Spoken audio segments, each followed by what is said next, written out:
Hello, bonjour, namaste, ni hao, and ohio, everybody. What is going on? It is Gale here. Welcome back to the YouTube channel once again for another Danmachi Season 5 video. And today we are back once again with both episode 12 and 13. And today we're going to be reviewing and breaking it down. Of course, I'm going to be giving you guys my insight on, of course, what I feel about the episodes. Now that it's been a day since the episodes have released, I've also had the time to rewatch the episodes. And along with that, had the opportunity to talk to some people who have, of course, been reading and, of course, following the series for a very long time. So I have trust and faith in what they feel about the series as well, and of course know that they're very neutral when it comes to, of course, certain characters and so on and so forth. So I know they won't be biased in any way, shape, or form, because I know some people are out there who are very biased towards certain characters. I'm not specifically pointing out at anybody, but I'm just saying that it tends to happen. A lot of people tend to be a little bit biased, and of course that kind of clouds their vision and judgment of the episode and of course the series itself. But in this video, I'm going to try and be as unbiased as possible, as I've always been, and of course I'm going to give you guys my thoughts on whether or not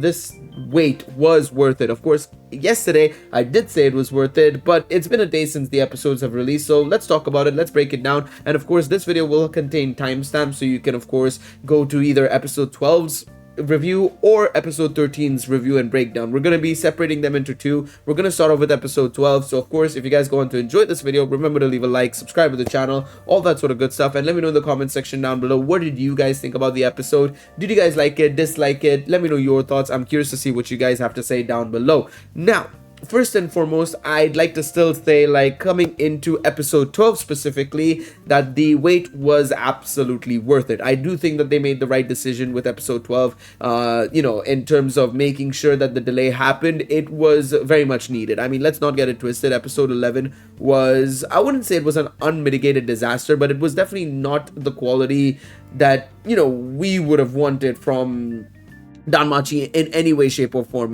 It's not something we would have wanted from Danmachi in any way, shape, or form. And I actually have a image that I got a couple of days ago that I want to cover in a separate video, because I think it's super interesting and super important to actually have a look at it, because it gives us an idea on some parts of the production of Danmachi as a whole, from season 1 including Sword Oratoria all the way to season 5. So I'm going to be doing that in a separate video. Keep an eye out for that, of course, right? But it is something that I think this season has been plagued by, is production issues, right? It does seem like that rumor was true, of course, from ages and ages ago. Now, I don't know what might be the reasoning. Maybe they started too soon, or the gap between, announcing production and doing the negotiations and everything to, of course, release was too short.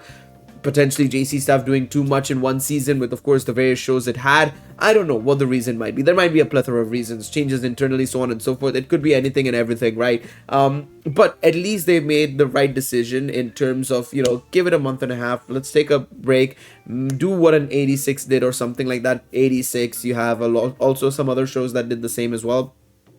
Take the time to, effectively refine the episodes and make sure that they're right, of course, in every way, shape, or form, and then bring it out. And honestly, they've done a fantastic job here. I mean, the quality of the episode overall has been immaculate, in all honesty. I do think that you could argue that there might be some moments where there were issues, and we might notice some niggling points and stuff like that as well. But I think for the most part, this is what the quality should be, consistently, week in, week out, in my opinion.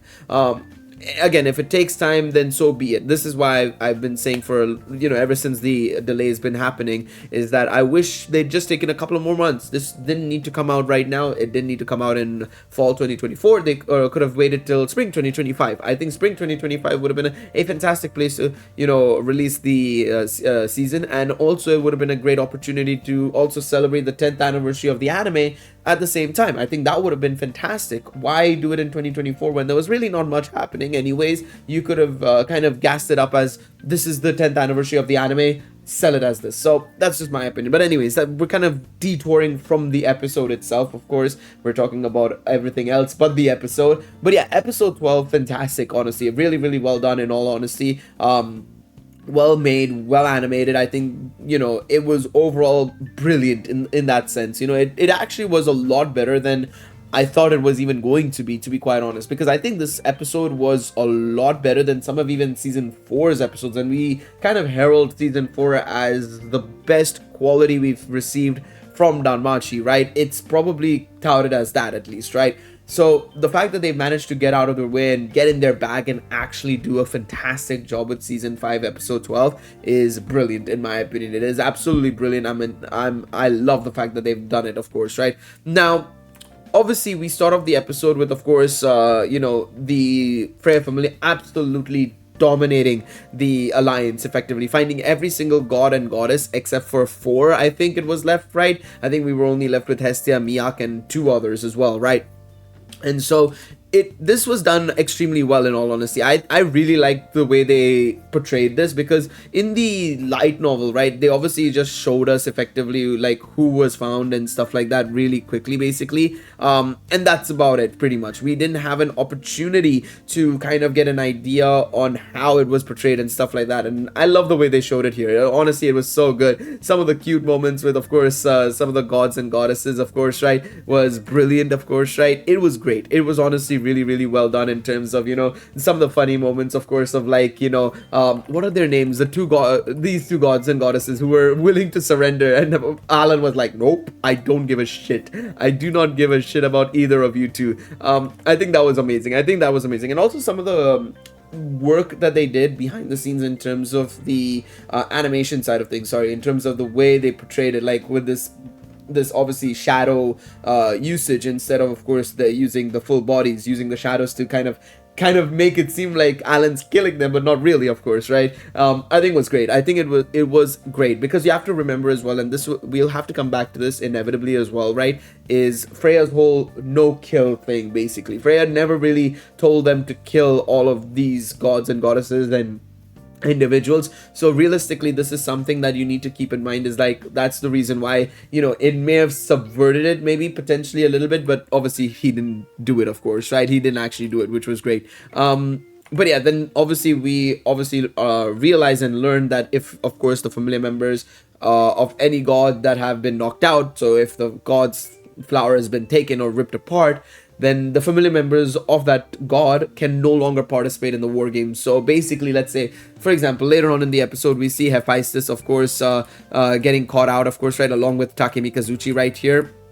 So what that means is Tsubaki, Uka, Chigusa, these lot will no longer be able to participate. One thing I really appreciated, by the way, that I really like what they did here, especially for Takemi Kazuchi, in my opinion, is showing us how good he is as a combat master, of course, right? A lot of people kind of underestimate that, you know, how strong these gods and goddesses are, in my opinion, in some way, shape, or form. Of course, I think this season has shown otherwise, with like how Freya was able to charm everybody and you know, and so on and so forth. Hestia has power, of course, to, you know, recover people and everything, but even combat wise, like on hand-to-hand combat, remember that all of these Freya family members that are here, that are hanging on to Takemi Kazuchi, this is amazing, are all adventurers with Falna. They're all adventurers with Falna, and Takemi Kazuchi was able to hold them off for so fucking long is insane, right? It's so cool.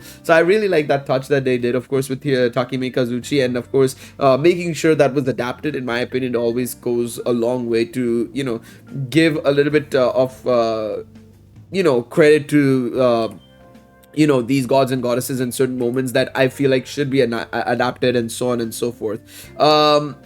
Now, one thing that was kind of skipped out on, and I'll cover more of the skipped content in a separate video, is more of the dialogue, I feel like, in these scenes, with like, you know, certain individuals saying like, don't give up, Belle, and so on and so forth. I feel like that could have added a little bit more to the alliance side of things, right? Because of course, right now, when it comes to the alliance, we're all focused on the main characters, the main players, which, to be fair, is, I think, the right decision. You know, I think it is the right decision to focus on the main players in the anime, at least, right? But I do feel like, you know, you could have added a couple of scenes with the emotional side of things. Again, this is where I will say, I think the executive decision, what I would have done, you know, going into the remaining episodes of the season, is I would have just said, fuck the opening. I would have just said, fuck the opening, get it out of the way. I don't care about it. You know, I do not care about the opening at all. It's not worth the time or money that you're getting from this, in my personal opinion. I would personally have said otherwise. I just don't think it's worth it. Now, one thing I have to give credit for is, I think this is going to go quite underrated, in my opinion, in this episode because of what Ryu does and everything. We're gonna see her in just a second. Her aura farming scene, of course, right? The Daphne scene, right, with her wooden body and stuff and everything, I think was immaculate. It was so well done, in my opinion. I wasn't even expecting it to be that way. But when we saw it in the preview and everything and all that sort of jazz, it's so well done. It's so well done. I'm really glad that they portrayed it super well here. And I mean, I love Daphne. I think Daphne is a very underrated character. Like one of the top girls in Danmachi that I don't think people talk about enough, in all honesty. But yeah, really well done. I really liked it. And I also like the whole dynamic again of Cassandra, Daphne, you know, their love for each other as you know, effectively like a sibling relationship. Let's be real, it's basically like a older sister younger sister kind of relationship, and it's so well done, in my opinion, of like, you know, Daphne trying to push again and again and again, and Cassandra's like, she can't handle that, of course, right? So they give up. And then of course we get to see Ryu's aura farming scene, of course, right here, Ryu beginning that aura farming, but not before we obviously get to deal with Belle wanting to plead for mercy, and it's like, ah shit, I can't be bothered with this shit anymore. But no, obviously I had to look back at the last time. I mentioned in the episode reaction, but I knew that the last time he had begged for mercy was probably against the Minotaur, and I was right. It was literally season 1 against the Minotaur. I don't think I was like, it was, I'm pretty sure he didn't do it against Astreus, and I don't remember it happening in season 2 at all. So I think it was literally season 1 when he faced off against the Minotaur, when Lily and him were in basically cornered and everything, right? So yeah, that was pretty cool, of course, as well. But no, this was really well done in the sense, like, you know, Belle's like, I can't do this, I can't do this, but I have to do it, kind of thing. And again, it shows also Belle's dedication to the cause that he's enacted. And then of course Ryu comes in, and from this moment onwards, immaculate, and to the point I would say they've actually nailed the adaptation. I have no qualms with how they handled it, and in fact I even have to gas it up even more because you know, we'll see it here. Come on, let me see, where is that, where there we go.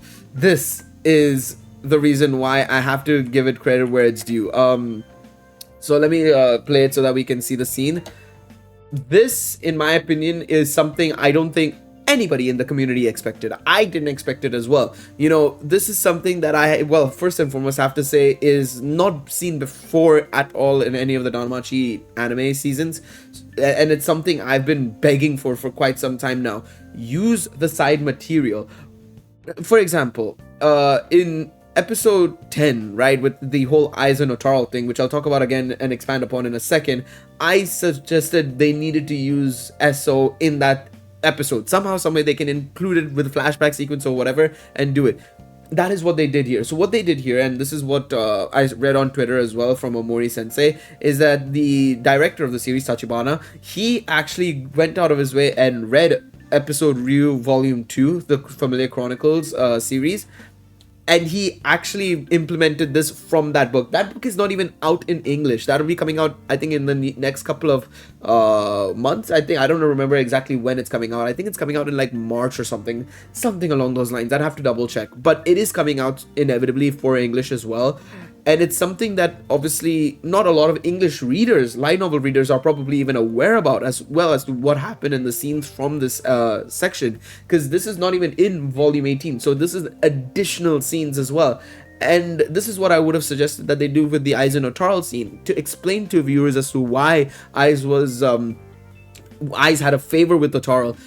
Show it to us. Show us from Sword Art Toria. You have the books. You have volume 10. It's there. It's all there. It's available in English as well. If you need help, we can help you with that as well. You know, it's kind of like annoying that they're doing. Obviously, I know that Ryu's probably their favorite child. Let's be real. I think at this point we have to admit that Ryu's probably the favorite child of the Danmachi franchise in general. But it is so good to actually have this in the season, in the episode. You know, it is so nice to have it in the episode, in all honesty, having the Ryu Astrea thing, and then of course the general approach of how, you know, Ryu got the new sword and everything.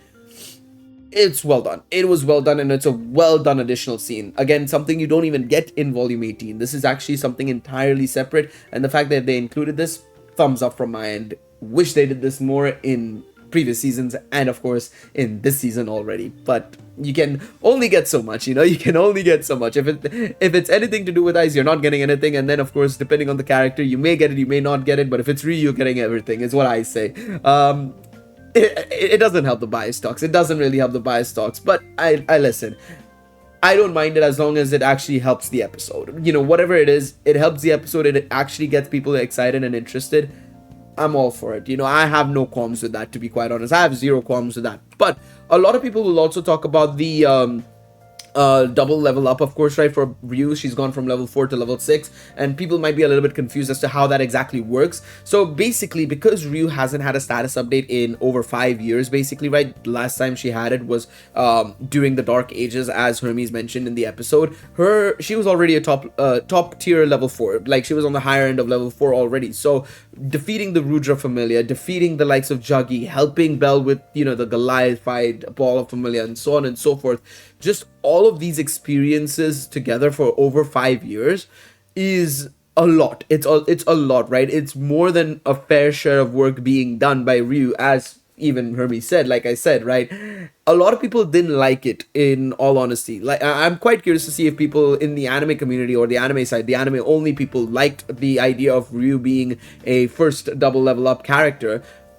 I think it made sense. A lot of people hated it because people felt like it went against everything that, you know, Danmachi has set up, which I kind of disagree with, because it was never mentioned that it was impossible. Nobody ever said it was impossible. Just because it has never been done before doesn't mean it's impossible. And the reason why I say a lot of people may have not done it, and this is actually a very good point that I had been bringing up, and finally Amori brought it up himself as well in today's Twitter posts that he's been doing, is the thing with double level ups is that you'd have to go a long time, and you'd have to do a lot to get it, right? You have to go through a lot of pain and hassle to actually get it. But the thing is, right, you can't afford to do that for your familiar members, because no god or goddess will allow that to happen, purely because of the fact because what's going to happen is that you're going to see effectively some members going in under leveled, and then they die because they didn't get a status update. Oh, you know, let them keep going, let them keep going. Inevitably something can go wrong, and these gods and goddesses will not take that risk. They'll continuously be updating the statuses so that people can be ready to go no matter what. So I disagree with people's perspective of it's wrong, because it makes sense as to why no other familiar has done it and why Ryu did it, because there's been 5 years versus, you know, getting a status update every like couple of weeks even. You know, people get status updates every couple of weeks. That's not enough for people to, you know, go out of their way and, you know, become like 2 levels higher or anything of that sort, right? So I think it makes sense. In my personal opinion, it makes sense, and I'm glad that Amori was clear about it in today's Twitter post about why he did that. I think it's the right decision. I think it was very much the right decision, and I think it makes sense for Ryu to also be a double level up character as well, in all honesty. Now, of course, one of the things that we get to see here is, of course, Ryu's new magic and new skill in Astrea Record. The introduction, of course, of the likes of Elise. Oh my god, this scene, man. This scene got me going. It got me feeling some type of way. Shakti tearing up and saying Elise. Of course, if you guys weren't aware, Astrea Record is a prequel to Danmachi in a way, basically. It's set 7 years before the events of the main series of Danmachi. It's set before 7 years before Bell steps foot into Orario, and takes place during the Dark Ages, when Evilus was running amok and stuff like that. Evilus being a group of evil familiars, basically, you know, looking for chaos and destruction, basically, in the world. And it obviously follows the likes of Ryu and obviously the Astrea Familia, but also shows us a younger Otaral, a younger Loki Familia as well. A Loki Familia that doesn't have level 6s, an eyes that's about 9 years old or 8 years old. And it is a very good story. It is very, very good story. It's available in as light novels, but it's also available, of course, as its Danmachi iteration. I would highly recommend checking it out. I do think that with this episode, and generally, of course, some of the promo material that's been coming out today, I think there's a small sneaking suspicion that the 10th anniversary project that they've been working on for the anime side of things is probably a stray record, in my opinion. I think it does make a lot of sense. Again, I would personally prefer Sword Art Rotoria. By far and away, I would prefer Sword Art Rotoria, but I think everything that's been happening and everything, I think I've been talking to so many people, my Discord, a couple of other people as friends and stuff like that. I think it might be a stray record that we're getting. I genuinely think it'll be probably a stray record that we're getting, which I'm not complaining about, because it does set up a lot of things, of course, right? Not only just for Ryu and the Loki family and Freya family and stuff like that in that era, but also even connects to Bell and stuff. It's very, very important. So I can't blame them if they want to do a stray record. I think it's going to be a fantastic time if they do a stray record. It'll be absolute gas. It'll be absolute heat. It'll be a disappointment in that, of course, Sword Art Rotoria is not going to get adapted again. But I'll take a stray record as a close second. I'll definitely be taking a stray record as a close second, because it's a lot of emotional beats and everything. Because there's a reason why Shakti is tearing up there. I'm not going to spoil you guys if you haven't read a stray record, but there is a reason why Shakti is tearing up there, and it's so good. But yeah, basically what Ryu's new magic does is it allows her to imbue herself with the skills and magic from previous Astrea Familia members. So she's able to use, of course, Alize's skill. She's able to actually also use the likes of Kaguya, Lyra, and so on and so forth as well. You'll be able to see it. That's why even later on, I think we get to see it, right, as we approach towards the end. Or in the next episode. We'll take a look at it in the next episode. But we are able to see, of course, Ryu being able to use Noah Heal, which is one of her familiar members, ex-familiar members, healing abilities as well. One thing I didn't like about this episode actually as well, outside of the immaculate combat. By the way, this is probably the best fight scene we've had in Danmachi by far and away. Finally, I think we've had something that potentially tops the Bell versus Minotaur fight from season 1. Which is insane to say, but I do think this is there. This is up there, man. This is really fucking good. Some issues you could say here and there, but I think for the most part, just for the spectacle, the level showcase of level 6 versus level 6, the speed battles and everything, finally it was like, yes, this is like a top tier fight between like top level, like high level characters. The one thing I will say that I wish they'd done a little bit better though, of course, is when obviously Ryu's talking to Hegni about the stamina consumption of using a cursed weapon and everything. Ryu was also struggling quite a bit at this point, nonetheless. And I feel like they didn't address that really well, in my personal opinion. Of course, is Ryu's struggle as well here. It did seem a little bit more one-sided towards Ryu compared to what it was in the light novel. But I don't have many complaints about it nonetheless still, because I think overall they still approached it really well, because it still showed that they were fairly even until Hegni just could not do it anymore with the stamina side of things, right? So I think it was pretty good overall otherwise. And also one more thing as well, if people are wondering why you know, Ryu was able to partake in the fight, and so did the Hostess of Fertility members as well. These three gods are all familiar heads of the Hostess of Fertility members. So Astrea, of course, you know, is with Ryu. Demeter is the head of Lunor. Lunor is part of the Demeter familiar. Njord, on the left-hand side, you may have never seen him. Njord is the or the familiar god of Chloe. And then, of course, we know Anya and Mia are both under the Freya familiar, so they are allowed to fight. They are allowed to partake in the fight. And speaking of Freya familiar members, we then see at the end that our good old friend Hayden decides to betray the Freya familiar. So let's get into episode 13 now. Episode 12, absolute banger. I'd say it's an easy 9 out of 10, 10 out of 10 for me personally. I think it was that freaking good. So yeah, let me know what you guys think in the comments. Do you guys think it was a 13 out of 10? Do you guys think 13 out of 10? I was thinking of episode 13, so I was just thinking episode 13 out of 10. Do you guys, I mean, maybe it might be a 13 out of 10 for you, but do you think it's a 10 out of 10, 9 out of 10? What would you guys rate it? Let me know in the comment section down below. Episode 12. But now, episode 13. Let's talk about episode 13. So, we obviously have Bell talking about, you know, how Hayden is going to help the Alliance. He thinks that Hayden is going to help the Alliance, and so he was right, of course, right? It is the case that Hayden is helping the Alliance. the big thing that happens here, and the reason why Hayden is actually partaking in the fight and betraying the Freya Familia, and maybe, you know, his words can be a little bit a bit odd and a bit weird to understand, but basically the way Hayden is thinking is that she needs to be saved. She needs to be saved. She needs to be rescued. And the only option is Belle. If he loses, it's pretty much game over. Freya is going to be lost forever. But he wants Freya to be the Freya that he knows, exists. The seer, basically, in her.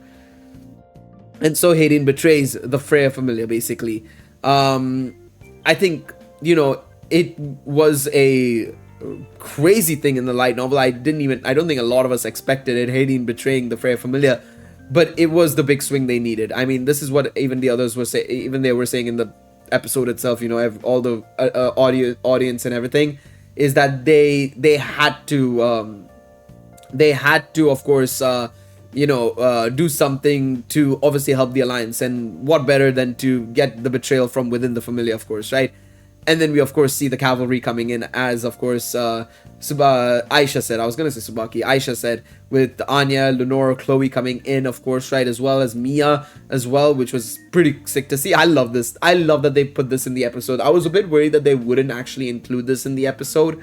But the fact that they did include it is great, in my opinion. I love that they've also included the scratch details as well and stuff like that. A lot of people may have not noticed it, but it was great, man. It was absolutely fantastic. I love it. I absolutely love it. I also love that, how Anya compared Bet to Alan as well, because they're very similar in nature. I would say Bet's gotten a lot better than Alan, but they're very similar fucking characters, man. They're very similar fucking characters. But yeah, whatever she says is a reflection of Seer's true feelings, so she's basically like your real friend. So yeah, this was a very nice scene to include, and I'm very happy. Again, like I said, this was something that they needed to include, of course, no doubt about it. If they had excluded it, it would have been a big problem overall. But yeah, episode 13 overall definitely noticed a bit of a drop in quality compared to episode 12. Episode 12 feels like they put their fucking dicks down, you know, cocks on the table, and, you know, just slammed it down.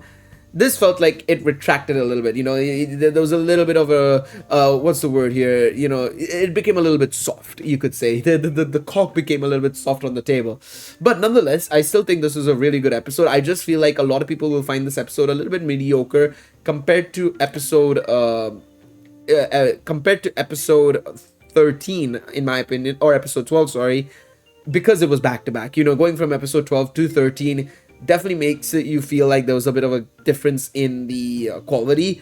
Now, I don't know if this would have been helped if it had been maybe a week later. Let's say we got episode 13 next week or something instead. I don't know if it would have helped necessarily, because one thing we learned from the screening, of course, if you didn't watch my first reactions video where we learned what the Japanese people thought about episodes 12 and 13, of course, when the screening happened, one of the things that we saw in one of the comments was that episode 12 was a fucking banger, and then somebody said episode 13, I'm glad, they said episode 13, and then followed up with, I'm glad that they said that they only finished it a few days before. And now the screening happened on the 5th of February or 2nd February or something like that, 2nd to 5th of February, something around those dates basically. And so knowing that the episode only was finished last week tells us a lot. Tells us that they're still struggling with, you know, the optimization and production of the episodes, and maybe what they should have done maybe with episode 13 is maybe given it another week or two and then gone ahead and done it. I think what they wanted to try and do here is they wanted to try and come back with a fucking bang with episode 12 and 13, and let's not get it twisted, it was a bang. Episode 13 is still good in my opinion. I think this is a solid like 7 out of 10, 8 out of 10 episode. Some minor dialogue missing, you know, funny dialogue and stuff like that as well missing, but for the most part a really well done episode, in all honesty, a really well done episode, and also just generally a great indication of overall the fight, and of course also the introduction of characters, their feelings, and so on and so forth. So yeah, in my personal opinion, I think it was I think maybe giving it a week would have been a bit better. But I get their whole point of like wanting to do both episodes at once so that they come back with like a big bang, you know. But I think maybe giving it a week would have probably been better for episode 13. That way they get a little bit more time to work on the episode and stuff like that. The only other side of the coin is that they probably would have struggled then with episode 14's production. It's still not complete, by the way. 14's production is still not complete. It'll probably be complete maybe in 2 or 3 weeks time before the episode airs, of course, right? Surely before the episode airs, but yeah. But yeah, we get to see, of course, Ryu here using Noah heal, of course, right? Like I said, she's able to now use the magic of her fellow ex-members of the Estrella Familia, right? Elise, Noah, so on and so forth, of course, as well, which is super nice. And then we, of course, get to see Mia coming into play as well. Of course, similar to the scene from earlier with Lenore and, not Lenore, but with Anya and stuff. And, of course, the rest of the Hostess of Fertility. They get to see, of course, you know, Freya's real feelings, her real emotions. The one thing I will say that I wish they'd done in this episode, I think it would have been better. And again, maybe this is where I would have said instead of the opening, if they hadn't done this instead, it would have been better. But they needed to focus on Freya's past a little bit more. It's something that they kind of put to the side a little bit, it feels like. I mean, we did get a bit of a hint towards it at the start of the season, episode 1, right? But we needed it more, I feel. We needed a little bit more context on how Freya got to this point. Now, it still could happen. It still could very much happen. We only have 2 episodes to go. There's still some time there.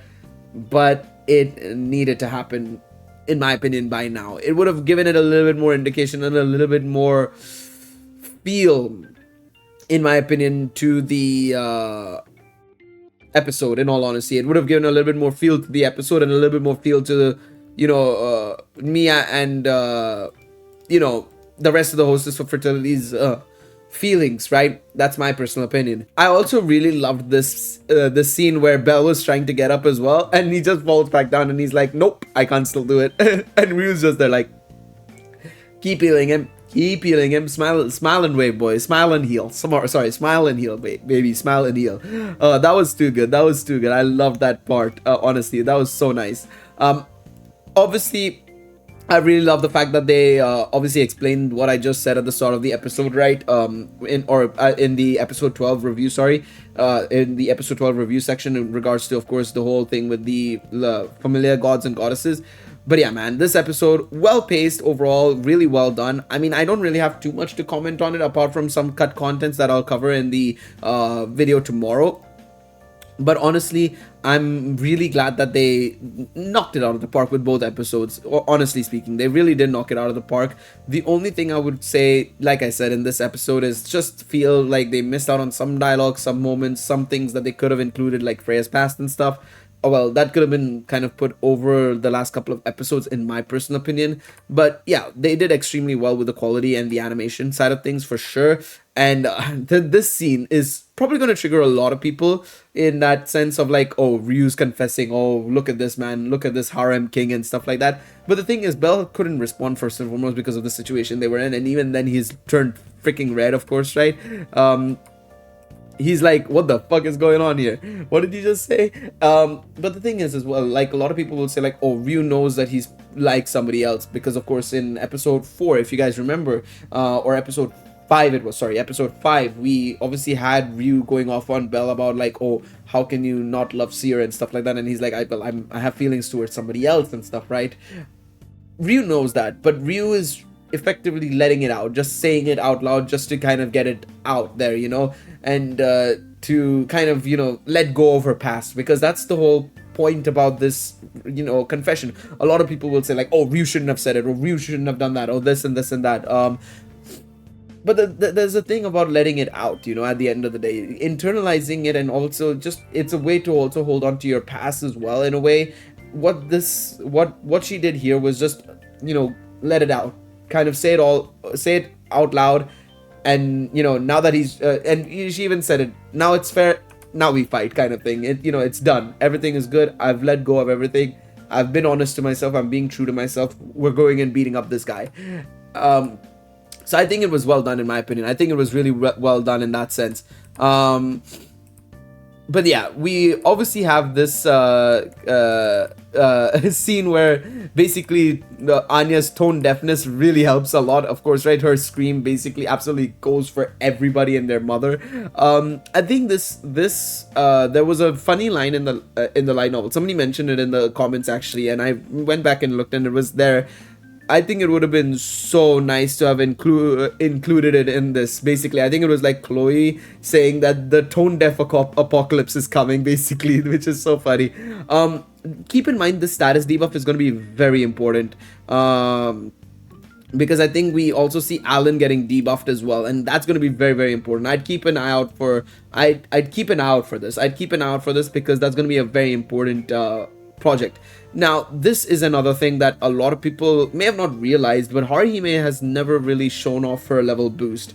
So this is something that was a very big risk, of course, right, for Haruhime to do, because the thing is, level boost is such a rare ability. It's such an unknown ability. So the fact that she did it here is so well done, and I really like the voice actress for doing it, providing that conviction of Haruhime here, because again, and big shout outs to the VAs throughout the entire 2 episodes. They freaking knocked it out of the park. But I really love Chisuga-san here for, of course, doing a fantastic job with Haruhime, making sure that her conviction was there in terms of, like, you know, ensuring that, you know, ensuring that she got Haruhime's feelings across of, like, I don't care about myself anymore. This is what I'm doing, is I'm trying to help others. My personal safety doesn't matter at this point. What I care about is my friends, my family members in this situation. And obviously Samira is like, you know what? I respect that. I respect that. Lena is like, I don't know if this is still fair. This is still a good idea. But yeah.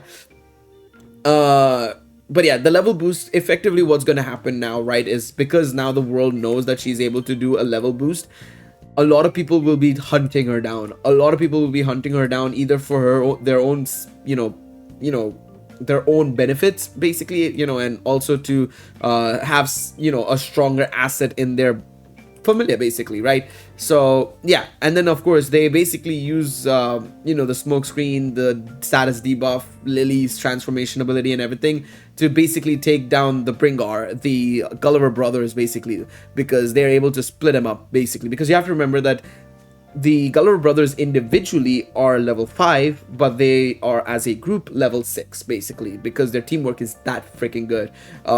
But when you split them up, they're level 5s, and thanks to, of course, you know, the level boost from you know, from Haruhime and everything, and of course having the advantage over the Gulliver brothers, Chloe and Lenore with the level boost are able to take him out. Same with Aisha and stuff as well, which is super nice as well. I do wish they'd shown Naza's hand completely breaking, in my opinion here.